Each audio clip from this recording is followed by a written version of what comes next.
விடாமுயற்சி படத்தின் first look poster காதலர் தினமான நேற்று வெளியாகும் என்று ரசிகர்கள் பெரிதும் எதிர்பார்த்தனர். ஆனால் இதுவரை அதிகாரப்பூர்வ அறிவிப்பு எதுவும் வெளியாகாத நிலையில் படத்தின் ஃபர்ஸ்ட் லுக் வரும் 21ஆம் தேதி வெளியாகும் என்று கூறப்படுகிறது. இந்நிலையில் இம்மாத இறுதியில் விடாமுயற்சி படத்தின் அடுத்த கட்ட ஷூட்டிங் துனிசியாவில் துவங்க திட்டமிடப்பட்டுள்ளது. இதையடுத்து ஜார்ஜியாவிலும் ஷூட்டிங்கை நடத்த இயக்குனர் மகிழ் திருமேனி திட்டமிட்டுள்ளார். அதனைத் தொடர்ந்து சென்னையில் 5% ஷூட்டிங் நடத்தவும் திட்டமிடப்பட்டுள்ளது. படத்தின் ஒட்டுமொத்த ஷூட்டிங்கும் மார்ச் மாத இறுதி அல்லது ஏப்ரல் முதல் வாரத்தில் நிறைவடையும் என்று எதிர்பார்க்கப்படுகிறது. ஷூட்டிங் முடித்துவிட்டு போஸ்ட் புரொடக்ஷன் வேலைகள், பேட்ச் ஒர்க், ரீரெக்கார்டிங் என இன்னும் பல வேலைகள் இருப்பதாலும், முக்கியமாக அஜித்தின் ஆக்ஷன் காட்சிகளுக்கு கிராபிக்ஸ் ஒர்க் இருப்பதாலும் படத்தின் ரிலீஸ் ஜூன் அல்லது ஆகஸ்ட் மாதத்திற்கு தள்ளிப்போக வாய்ப்புள்ளதாக கூறப்படுகிறது. இந்த நிலையில் அஜித்துடன் சிவகார்த்திகேயன் இருக்கும் போட்டோ வைரலாகி வருகிறது. அந்த போட்டோவில் ஸ்மார்ட்டான லுக்கில் அஜித் வர அவருக்கு எதிரே கை நிறைய புத்தகங்களை சுமந்து கொண்டு நிற்கிறார் சிவகார்த்திகேயன்.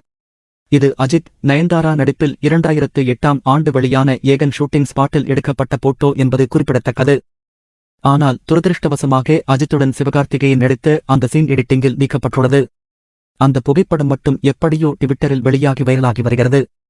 இந்நிலையில் அஜித்துடன் சிவகார்த்திகேயனும் நடித்துள்ளது கோலிவுட் ரசிகர்களுக்கு ஷாக்கிங் சர்ப்ரைஸாக அமைந்துள்ளது.